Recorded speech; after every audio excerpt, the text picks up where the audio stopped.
Capítulo 1. La señal. Todo comenzó con una frecuencia. Una noche cualquiera, miles de personas en todo el mundo despertaron al mismo tiempo, por un sonido metálico, agudo, como una alarma distorsionada que nadie más parecía oír.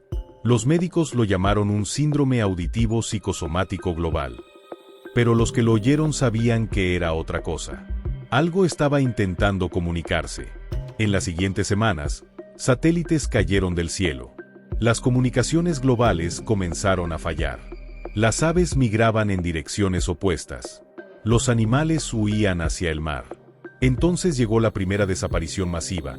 Una ciudad entera en Siberia, 250.000 personas, simplemente se desvanecieron. Sin explosiones. Sin rastros.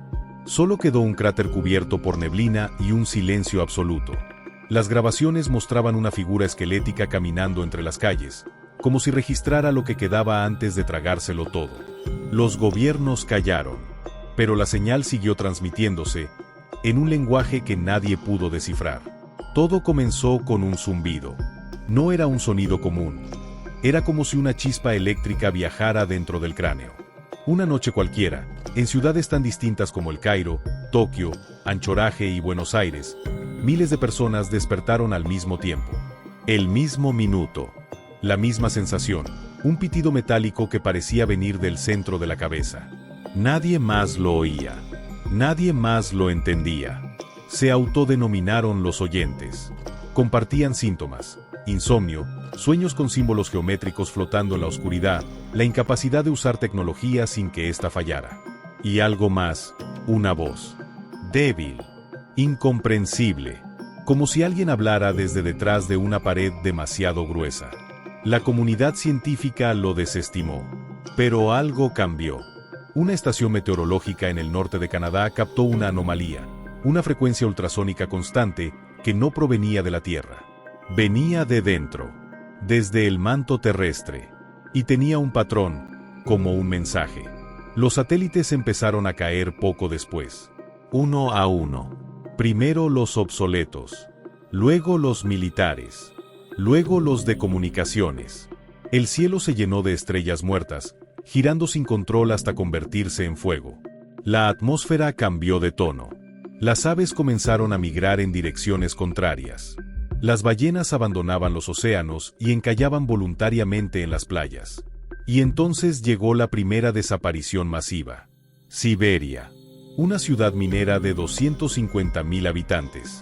Un día normal. Una bruma ligera se extendió.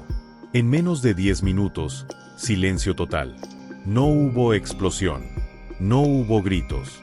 Solo cámaras de seguridad grabando a una figura alta, desgarbada, caminando por las calles vacías, mirando hacia las ventanas, tomando nota. Luego, niebla densa. Y oscuridad. Cuando los militares llegaron, no había nada. Ni cuerpos. Ni estructuras. Solo suelo derretido y una vibración, como si algo palpitara desde el subsuelo. Los gobiernos guardaron silencio. Pero los oyentes, ellos escuchaban más fuerte cada día. Y entonces lo entendieron.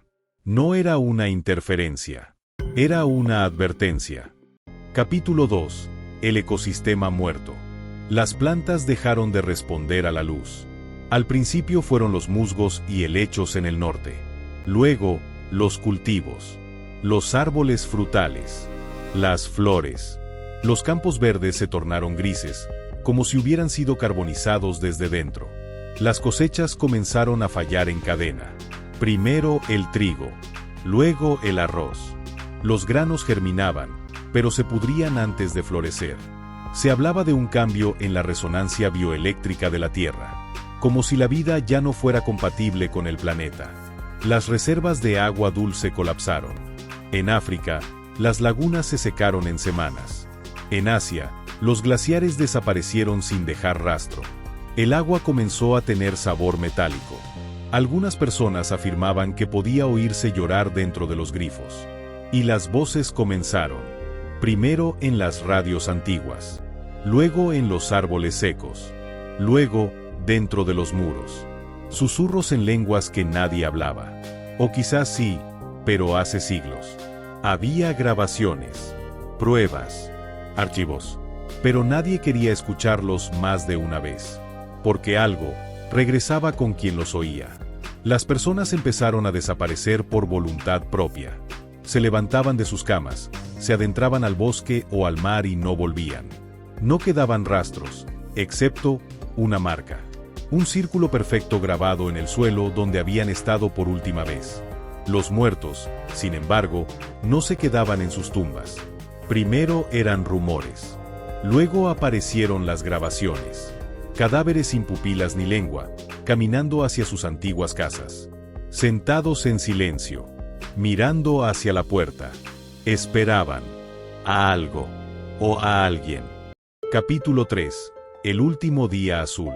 La última mañana llegó sin aviso. A las 4:12 de la mañana hora universal. El sol no salió. El cielo no cambió de negro a azul, cambió de negro a rojo profundo, como carne viva estirada sobre el mundo. El sol temblaba, no brillaba, parpadeaba. Los relojes dejaron de contar el tiempo. Los pájaros cayeron del cielo como piedras.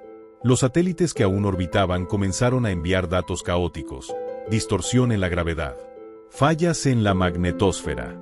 El planeta estaba muriendo desde adentro. Y entonces, apareció el ojo. No en el cielo como una nube. No. Detrás del cielo. Como si todo el firmamento fuera una pantalla, y alguien la hubiera rasgado para mirar. Un ojo inmenso, negro, sin pupilas. Observaba. Sin emoción. Sin juicio. Solo presencia absoluta. Las personas dejaron de hablar. De moverse. De pensar. Fue como si la humanidad entera se desactivara al ser mirada. Ni un grito, ni una súplica. Solo el silencio más perfecto jamás conocido. Las ciudades colapsaron sin caos. Los mares se retiraron como si alguien los llamara. Las montañas se agrietaron. El cielo se encendió. Pero no fue el fin. No todavía. Una niña permaneció de pie, en una playa completamente vacía. Tenía una radio en las manos. Y esa radio, distorsionada, susurraba en bucle una sola frase. No era un aviso. Era una cuenta regresiva. Capítulo 4. Los que no fueron vistos. Después del silencio, vino el eco. No fue inmediato. No fue triunfal. Solo una chispa. Un parpadeo de sonido entre las ruinas de una tierra quebrada. No todos fueron mirados. En lo profundo de la cordillera de los Andes, en una cueva tallada por el hielo y el tiempo, 15 personas habían sobrevivido. Científicos, agricultores, niños, no elegidos por un plan divino ni por una misión secreta. Solo estaban en el lugar correcto, en el momento en que el ojo miró hacia otro lado. Durante semanas no supieron si el mundo seguía existiendo. No había luz solar. La energía había muerto. Las plantas dejaron de respirar. El aire era más denso, más frío. Y sin embargo, ellos seguían vivos. Una mujer, bióloga, descubrió que los líquenes de las rocas aún crecían. Un joven descubrió que las semillas guardadas en el banco de germoplasma aún podían brotar, pero solo si se plantaban en suelo profundo, bajo tierra, lejos del aire muerto.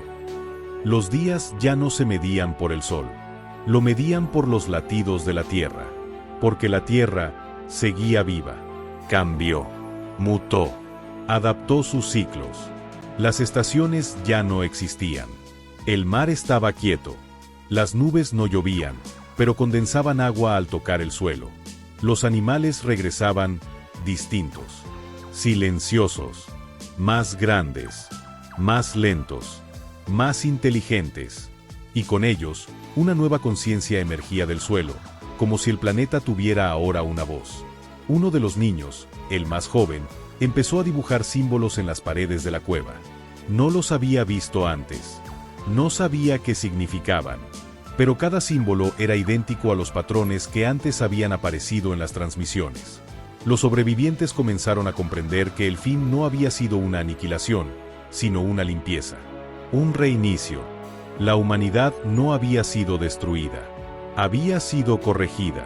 El planeta no los había odiado. Solo necesitaba que alguien escuchara.